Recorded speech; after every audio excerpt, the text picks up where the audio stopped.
Hi everyone, good morning and welcome back to my channel. My name is Mommy B.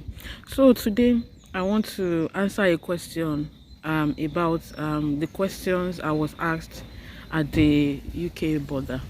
So somebody commented last week that I should talk about the likely questions that charity workers can expect from at the UK border. So depending on who is asking you the questions and the grace of God, because I've heard a lot of questions that people are being asked at the UK border. So there are no specific questions that people can be asked. People are being asked questions depending on the person that is asking the questions. So most times the questions they ask are also the questions that are being asked at the interview you get before you get your visa. Your glasses and your earrings. So those are likely questions that they will ask you, and then there are questions like where are you going, the name of the organization, what do they do, what is your role, how did you get the job, what are you going to be doing, what's the address and the postcode, what's the name of the top managers in the organization, something related to the organization. Is usually the questions are they usually come from two documents, like your interview too.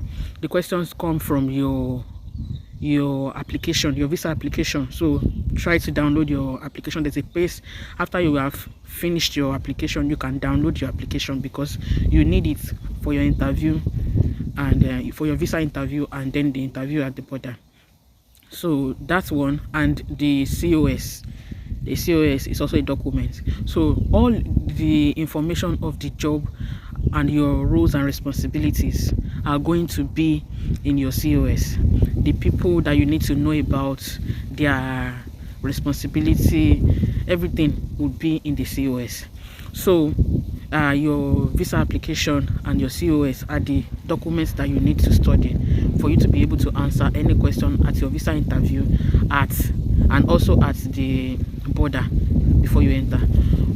For me, like I said, the grace of God is also at work, because I saw people that were being pulled aside to ask more questions, but I wasn't asked so many questions. They just asked me, why am I coming into the country, what am I coming to do.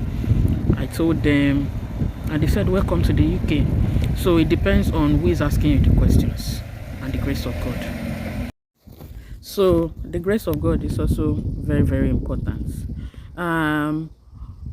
So I've seen people who are being asked very, very hard questions, but not hard questions like that, something that they need to know. And then people are being asked documents, maybe, it's just the grace of God. Seriously, just know what you need to know about the charity you are coming to work for, know your roles, know the things that you are supposed to know, so that when they ask you questions, you don't start looking for answers that are not lost, so that you don't get pulled aside. Also, the people get asked some documents, maybe accommodation. If you have not booked your accommodation, or you booked too little accommodation, there's going to be suspicions and they are going to pull you aside. I've seen people being detained for that. And they've been carried to there's a center they used to carry people that have been detained to before she was able to sort herself out. So these are things you need to know. Speak to your employer before you leave. Speak to your employer before you leave. The things that you need to know, make sure you know them before you come out, because they approved your visa does not mean you can just come into the UK. If you still get to the UK border and you are not able to answer some questions, you might be sent to the detention center and sent back to your country. So you need to know all that.